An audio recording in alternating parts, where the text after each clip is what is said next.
Hi hello ನಮಸ್ತೆ motivational ಚಾನಲ್ಗೆ ಸ್ವಾಗತ. ನಾನು ನಿಮ್ಮ ಯಶು ಆರ್. ಸ್ನೇಹಿತರೆ, ಎಲ್ರಿಗೂ ಹೇಗಿದ್ದೀರಾ? ನಾನು ಕೂಡ ಫೈನ್ ಆಗಿದ್ದೀನಿ, ನೀವು ಸೂಪರ್ ಆಗಿದ್ದೀರಾ ಅಂತ ಅಂದ್ಕೊಳ್ತಾ ಇವತ್ತಿನ ಎಪಿಸೋಡ್ ಕಡೆ ಹೋಗೋಣ. ಇವತ್ತಿನ ಎಪಿಸೋಡ್ ಅಂತಂದರೆ ಗ್ರ್ಯಾಟಿಟ್ಯೂಡ್ ಜರ್ನಲಿಂಗ್, ಕೃತಜ್ಞತಾ ಮನೋಭಾವವನ್ನು, ಶಕ್ತಿಯನ್ನು ಹೇಗೆ ಹೆಚ್ಚಿಸ್ಕೊಳ್ತಕ್ಕಂತಹದ್ದು.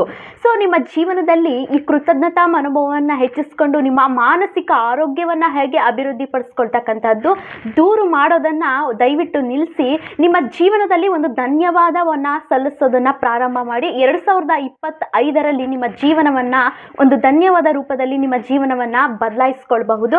ಮತ್ತು ನಿಮ್ಮ ಮಾನಸಿಕ ಸ್ಥಿತಿಯನ್ನು ಸುಧಾರಿಸೋದ್ರ ಜೊತೆಗೆ ಮತ್ತು ನಿಮ್ಮ ಆರ್ಥಿಕ ಅಭಿವೃದ್ಧಿಯನ್ನು ಹೆಚ್ಚಿಸ್ತಕ್ಕಂತಹ ಶಕ್ತಿ ಈ ಕೃತಜ್ಞತಾ ಮನೋಭಾವ, ಕೃತಜ್ಞತಾ ಜರ್ನಲಿಂಗ್ಗೆ ಶಕ್ತಿ ಇದೆ.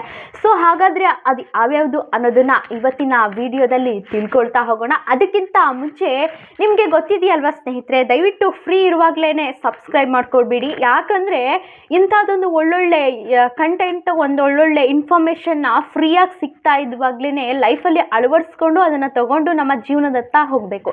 ಸೊ ಹಾಗಾಗಿ ನಾನು ಹೇಳೋದಿಷ್ಟೇ, ದಯವಿಟ್ಟು ಯಾರೆಲ್ಲ ನನ್ನ ಚಾನಲ್ನ ಹೊಸದಾಗಿ ನೋಡ್ತಿದ್ದೀರಾ ದಯವಿಟ್ಟು ಒಮ್ಮೆ ಸಬ್ಸ್ಕ್ರೈಬ್ ಮಾಡ್ಕೊಳ್ಳಿ ಮತ್ತು ಎಲ್ರಿಗೂ ಕೂಡ ಶೇರ್ ಮಾಡಿ ಅಂತ ಹೇಳ್ತಾ, ಜಾಸ್ತಿ ಕೊರಿತಾವಳೆ ಅಂತ ಅಂದ್ಕೊಳ್ಬೇಡಿ. ದಯವಿಟ್ಟು ವಿಡಿಯೋದ ಕಡೆ ಹೋಗೋಣ ಬನ್ನಿ. ಸ್ನೇಹಿತರೆ, ನಿಮಗೆ ಅನ್ನಿಸ್ಬಹುದು ಈ ಗ್ರ್ಯಾಟಿಟ್ಯೂಡ್ ಜರ್ನಲಿಂಗ್ ಅಂತ ಅಂದರೆ ಏನು ಅಂತ. ಸ್ನೇಹಿತರೆ, ಇದು ಸರಳವಾಗಿದ್ದರೂ ಕೂಡ ತುಂಬ ಪ್ರಭಾವಶಾಲಿಯಾಗಿದೆ. ನಿಮ್ಮ ಕೃತಜ್ಞತೆ ಏನಿದೆ, ನಿಮ್ಮ ಜೀವನದಲ್ಲಿ ಕೃತಜ್ಞತೆ ಅನ್ನೋದು ಏನಿದೆ ಅದನ್ನು ಒಂದು ಬರವಣಿಗೆ ಮೂಲಕ ಅದನ್ನು ಅಫರ್ ಮಾಡ್ತಕ್ಕಂಥದ್ದು, ಅದನ್ನು ನೀವು ಒಂದು ಧನ್ಯವಾದವನ್ನು ಸಲ್ಲಿಸ್ತಕ್ಕಂಥದ್ದು, ನಿಮ್ಮ ಸಕಾರಾತ್ಮಕ ಯೋಚನೆಯನ್ನು ಬೆಳೆಸ್ತಕ್ಕಂಥದ್ದು, ಶಕ್ತಿಗೊಳಿಸ್ತಕ್ಕಂಥದ್ದು, ಗಟ್ಟಿಗೊಳಿಸ್ತಕ್ಕಂಥದ್ದನ್ನೇ ಇದು ಜರ್ನಲಿಂಗ್ ಗ್ರ್ಯಾಟಿಟ್ಯೂಡ್ ಅನ್ನೋದನ್ನು ಕರೀತಕ್ಕಂಥದ್ದು. ಸ್ನೇಹಿತರೆ, ಒಂದು ಒಳ್ಳೆ ಮನೋಭಾವನೆ, ಒಂದು ಒಳ್ಳೆ ನಕಾರಾತ್ಮಕ ಯೋಚನೆಗಳನ್ನ ನಾನು ಹೊರಹಾಕ್ತಾ ಒಂದು ಪ್ರತಿಯೊಬ್ಬರಿಗೂ ಕೂಡ ಒಂದು ಧನ್ಯವಾದ, ನಿಮ್ಮ ಜೀವನದಲ್ಲಿ ಏನೇನು ಒಳ್ಳೇದಿದೆ ಅದಕ್ಕೆಲ್ಲದಕ್ಕೂ ಕೂಡ ಧನ್ಯವಾದವನ್ನು ಸಲ್ಲಿಸೋದ್ರಿಂದ ನಿಮಗೆ ಏನು ಅನಿಸುತ್ತೆ, ನಿಮ್ಮಲ್ಲಿ ಒಂದು ಒಳ್ಳೆ ಫೀಲ್, ನಿಮ್ಮಲ್ಲಿ ಒಂದು ಎಲ್ಲರಿಗಿಂತ ಒಳ್ಳೆ ಅತ್ಯುತ್ತಮ ಒಂದು ದುರಹಂಕಾರ, ಆಸೆ ದುರಾಸೆ ಅನ್ನೋದು ನಿಮ್ಮಲ್ಲಿ ಇರಲ್ಲ, ಒಂದು ಅತ್ಯುತ್ತಮ ಪರ್ಸನ್ ಅನ್ನೋದನ್ನು ಇದು ಸೂಚಿಸುತ್ತೆ. ಸ್ನೇಹಿತರೆ, ಇದ್ರ ಪ್ರಯೋಜನ ತುಂಬಾ ಒಂದು ನಮ್ಮ ಲೈಫಿಗೆ ಒಂದು ಗ್ರಿಪ್ ಅಂತಲೇ ಹೇಳ್ಬೋದು. ಒಂದು ಉತ್ತಮವಾದ ನಿದ್ರೆಯನ್ನು ಮಾಡೋದಕ್ಕೆ ಹೆಲ್ಪ್ ಮಾಡುತ್ತೆ, ಒತ್ತಡ ಆತಂಕದಿಂದ ಇದನ್ನು ನಿವಾರಿಸುತ್ತೆ, ನಿಮ್ಮ ಸಂತೋಷ ಮುಕ್ತವಾದಂತಹ ಜೀವನ, ನಿಮ್ಮ ಯೋಗಕ್ಷೇಮ, ನಿಮ್ಮ ಮಾನಸಿಕ ಆರೋಗ್ಯವನ್ನೆಲ್ಲ ಕೂಡ ಕಾಪಾಡ್ತಕ್ಕಂಥ ಶಕ್ತಿ ಇದಕ್ಕಿದೆ. ಸ್ನೇಹಿತರೆ, ಇದನ್ನು ಪ್ರಾರಂಭಿಸೋದು ಹೇಗೆ ನೀವು ಕೃತಜ್ಞತಾ ಮನೋಭಾವವನ್ನು ಹೇಗೆ ಪ್ರಾರಂಭಿಸಬೇಕು ಅನ್ನೋದೇ ಆದರೆ, ನೀವು ಇದಕ್ಕೆ ಆದಂತಹ ಒಂದು ಮೀಸಲಿರ್ತಕ್ಕಂತಹ ಒಂದು ನೋಟ್ಬುಕ್ಕನ್ನು ತೆಗೆದುಕೊಳ್ಳಿ. ನಿಮಗೆ ಬೇಕಾಗಿರ್ತಕ್ಕಂತಹ ನಿಮ್ಮ ಒಳ್ಳೆ ವಿಷಯ 3 ನಿಮಿಷ ಚಿಕ್ಕದಾಗಿ ಪ್ರಾರಂಭಿಸಿ, 3 ನಿಮಿಷ ಅಥವಾ 5 ನಿಮಿಷದೊಂದಿಗೆ ಪ್ರಾರಂಭಿಸಿ.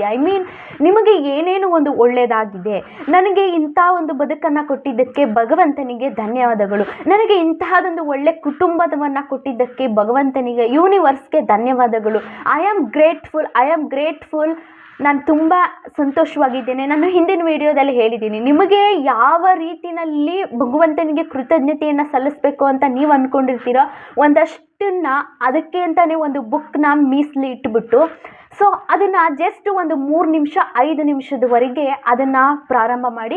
ನಿಮ್ಮ ಬಯಕೆ ನಿಮಗೆ ಏನಿದೆ ಅದು ಸ್ಪಷ್ಟವಾಗಿರಬೇಕು. ಬಯಕೆ ಅನ್ನೋದಕ್ಕಿಂತ ನಿಮಗೆ ಕೃತಜ್ಞತಾ ಮನೋಭಾವನೆ ಏನಿದೆ, ನೀವು ಯಾವುದಕ್ಕೆ ಧನ್ಯವಾದ ಹೇಳ್ತಾ ಇದ್ದೀರಾ ಅದು ಕ್ಲಿಯರ್ ಆಗಿರಬೇಕು. ಸ್ನೇಹಿತರೆ, ಕ್ಲಿಯರ್ ಆಗಿದ್ದಾಗ ನಮ್ಮ ಸಬ್ಕಾನ್ಸಿಯಸ್ ಮೈಂಡ್ ಥಾಟ್ಸ್ ಅದನ್ನೇ ಕ್ರೀಸ್ ಮಾಡ್ತಾ ಇರುತ್ತೆ. ಅದು ಕ್ರೀಸ್ ಮಾಡಿದಾಗ ನಮ್ಮಲ್ಲಿ ಒಂದು ಸಕಾರಾತ್ಮಕ ಯೋಚನೆಗಳಿಗೆ ಹೋಗೋದಕ್ಕೆ ಅದು ಸಾಧ್ಯ ಆಗುತ್ತೆ. ಸಬ್ಕಾನ್ಸಿಯಸ್ ಮೈಂಡ್ ಅದನ್ನೇ ಥಿಂಕ್ ಮಾಡ್ತಾ ಇರುತ್ತೆ. ಸೊ ಹಾಗಾಗಿ ನೀವು ಯಾವುದಕ್ಕೆಲ್ಲ ಗ್ರೇಟ್ಫುಲ್ ಆಗಿದ್ದೀರಾ ಅದನ್ನು ಮಾತ್ರ ನೀವು ಬರಿಬೇಕಾಗತ್ತೆ ಸ್ನೇಹಿತರೆ. ಸೊ ಇದಕ್ಕೆ ಒಂದು ಸಲಹೆ ಏನಂತ ಅಂದರೆ, ನಿಮಗೆ ಸ್ಥಿರವಾಗಿ ಇರ್ತಕ್ಕಂತಹ ಒಂದು ಪರ್ಫೆಕ್ಟ್ ಅದೇ ಪ್ಲೇಸ್ ಆದಂಥ ಒಂದು ಶಾಂತವಾಗಿರ್ತಕ್ಕಂಥದ್ದು, ಒಂದು ಸ್ಥಿರವಾಗಿರ್ತಕ್ಕಂಥ ಸಮಯ ಆಗಿರ್ಬೋದು, ಒಂದು ಜಾಗವನ್ನು ನಿರ್ಮಿಸ್ಕೊಳ್ಳಿ. ಯಾವುದೇ ರೀತಿ ಗೊಂದಲ ಆಗಿರ್ಬೋದು, ಸೊ ಅಲ್ಲಿ ಆ ಕಡೆ ಈ ಕಡೆ ನಿಮಗೆ ಗೊಂದಲಗಳಾಗಿರ್ಬೋದು, ಡಿಸ್ಟರ್ಬೆನ್ಸ್ ಆಗಿರ್ಬೋದು, ಈ ಥರ ಬೇಡ. ಇದು ನೀವು ಮೆಡಿಟೇಷನ್ ಅಥವಾ ಯೋಗ ಎಕ್ಸಸೈಸ್ ಹೇಗೆ ಮಾಡ್ತೀರಾ ಅದರಲ್ಲಿ ಕೂಡ ಇದು ಒಂದು, ನೀವು ಮಾಡ್ತಕ್ಕಂತಹ ಈ ಒಂದು ಕೃತಜ್ಞತಾ ಮನೋಭಾವವನ್ನು ರೂಢಿಸ್ಕೊಳ್ಳೋದಕ್ಕೆ ನಿರ್ದಿಷ್ಟವಾದಂತಹ ಒಂದು ಸಮಯವನ್ನು, ಬೆಳಿಗ್ಗೆ ಆದರೆ ಬೆಳಿಗ್ಗೆ ಅಥವಾ ಸಂಜೆ ಆದರೆ ಸಂಜೆ, ಈ ನಿರ್ದಿಷ್ಟವಾದಂತಹ ಸಮಯವನ್ನು ನೀವು ದೃಢಿಸ್ಕೊಳ್ಳಿ. ಫಸ್ಟು. ಸೆಕೆಂಡ್ ಒನ್ ಬಂದು, ಆ ಸಮಯ, ಆ ಕ್ಷಣ ಏನಿದೆ ಅದನ್ನು ನೀವು ಎಂಜಾಯ್ ಮಾಡ್ತಾ, ಫೀಲ್ ಮಾಡ್ತಾ ಅದನ್ನು ನೀವು ಅಫರ್ ಮಾಡಬೇಕಾಗುತ್ತೆ. ಮತ್ತೆ ಇನ್ನೊಂದು ಏನಂತ ಅಂದರೆ ಸಣ್ಣ ಸಣ್ಣ ವಿಷಯಕ್ಕೂ ಕೂಡ ಕೃತಜ್ಞತೆ ಹೇಳಿ ಸ್ನೇಹಿತರೆ. ಫಾರ್ ಎಕ್ಸಾಂಪಲ್, ನನಗೆ ಈ 2 ಕಣ್ಣನ್ನು, ಸುಂದರವಾದಂಥ ಬ್ಯೂಟಿಫುಲ್ ಆದಂಥ ಕಣ್ಣನ್ನು ಕೊಟ್ಟೋದಕ್ಕೆ ಭಗವಂತನಿಗೆ ಕೃತಜ್ಞತೆ. ಅಥವಾ ಇವತ್ತು ನನ್ನ ಮನೇಲಿ ಏನೋ ಒಂದು ಟಿಫನ್ ಅಥವಾ ಅಡುಗೆ ಮಾಡಿದ್ದಾರೆ, ತುಂಬ ಚೆನ್ನಾಗಿ ಮಾಡಿದ್ದಾರೆ, ನಿಮ್ಮ ತಾಯಿ ಅಥವಾ ಹೆಂಡತಿಗೆ ಕೃತಜ್ಞತೆಯನ್ನು ಸಲ್ಲಿಸೋದಾಗಿರ್ಬೋದು. ನಿಮಗೆ ಇಂಥ ಒಂದು ಒಳ್ಳೆಯ ಆರೋಗ್ಯವನ್ನು ಕೊಟ್ಟಿರ್ತಕ್ಕಂಥದ್ದಕ್ಕಾಗಿರ್ಬೋದು. ಸಣ್ಣ ಸಣ್ಣ ವಿಷಯಗಳಿಗೂ ಕೂಡ ಒಂದು ಕೃತಜ್ಞತಾ ಮನೋಭಾವನೆಯನ್ನು ಸಲ್ಲಿಸ್ತಾ ಬನ್ನಿ. ಸೊ ಇದ್ರ ಬಗ್ಗೆ ಲಾಸ್ಟ್ದಾಗಿ ಹೇಳಬೇಕು ಅಂತ ಅಂದರೆ ಸ್ನೇಹಿತರೆ, ನಿಮ್ಮ ಬಗ್ಗೆ ಒಂದು ಆಳವಾದ ಒಂದು ಗೌರವಾನ್ವಿತ ಆಗಿರ್ಬೋದು, ನಿಮ್ಮ ಮನಸ್ಥಿತಿಯ ಸಕಾರಾತ್ಮಕದ ಕಡೆ ಕೊಂಡೊಯ್ಯುತ್ತೆ. ಇದು ನಿಮ್ಮ ಜೀವನದ ಬಗ್ಗೆ ಆಳವಾದ ಒಂದು ಮೆಚ್ಚುಗೆಯನ್ನು ವ್ಯಕ್ತಪಡಿಸುತ್ತೆ. ಸೊ ನಿಮಗೆ ಆದಂತಹ ಒಂದು ಗ್ರೇಟ್ಫುಲ್ ಸಿಗುತ್ತೆ. ಜೀವನದಲ್ಲಿ ಹೆಚ್ಚಿನದಾದಂತಹ ಒಂದು ಸಮೃದ್ಧಿಯನ್ನು ಅಭಿವೃದ್ಧಿಪಡಿಸುತ್ತೆ. ಸ್ನೇಹಿತರೆ, ನಮ್ಮ ಜೀವನದಲ್ಲಿ ನಮಗೆ ಏನೇನು ಆಗ್ತಾ ಇಲ್ಲ ಅದನ್ನು ಆಗಿದೆ ಅನ್ನೋದು ಫೀಲ್ ಮಾಡ್ಕೊಳ್ಳೋದಾಗಿರ್ಬೋದು. ಮತ್ತು ನಮಗೆ ಏನು ಇದೆ, ಭಗವಂತ ಏನನ್ನು ಕೊಟ್ಟಿದ್ದಾನೆ ಅದನ್ನು ನಾವು ಸ್ವೀಕರಿಸ್ತಾ ನಮಗೆ ಆ ಭಗವಂತನಿಗೆ, ಯೂನಿವರ್ಸ್ಗೆ ಒಂದು ಧನ್ಯವಾದ ಹೇಳೋದಾಗಿರ್ಬೋದು. ಈ ಥರದನ್ನು ಮಾಡ್ಕೊಳ್ಳೋದ್ರಿಂದ ನಮ್ಮ ಜೀವನದ ಬಗ್ಗೆ ನಮಗೆ ಉತ್ಸಾಹ ಬರುತ್ತೆ ಮತ್ತು ನಮಗೆ ಜೀವನದ ಬಗ್ಗೆ ಒಂದು ಮೆಚ್ಚುಗೆ ಬರುತ್ತೆ. ನಮ್ಮ ಸಕಲಾಭಿವೃದ್ಧಿಗಳು ಕೂಡ ಸಕಲಾಭಿವೃದ್ಧಿ ಆಗ್ತವೆ. ಹಾಗೆ ಈ ಜೀವನದಲ್ಲಿ ನಮಗೆ ಯಾವುದೇ ರೀತಿ ಜಿಗುಪ್ಸೆ, ಒತ್ತಡ, ಯಾವುದೇ ರೀತಿ ಆತಂಕ, ಸ್ಟ್ರೆಸ್, ಭಯ ಯಾವುದೇ ರೀತಿ ಆಗಲ್ಲ ಸ್ನೇಹಿತರೆ. ಸೊ ಇದನ್ನು ಖಂಡಿತ ಫಾಲೋ ಅಪ್ ಮಾಡಿ. ನಾನು ಪ್ರತಿಯೊಂದು ತಿಳಿಸ್ತಕ್ಕಂಥದ್ದು ಲೈಫಿಗೆ ಇನ್ಕ್ಲೂಡ್ ಆಗ್ತಕ್ಕಂಥ ಒಂದು ಒಳ್ಳೆ ಯೂಸ್ ಆಗಿರ್ತಕ್ಕಂತಹ ಕಂಟೆಂಟ್ನೇ ತೊಗೊಂಡು ಬರ್ತಾ ಇರ್ತೀನಿ.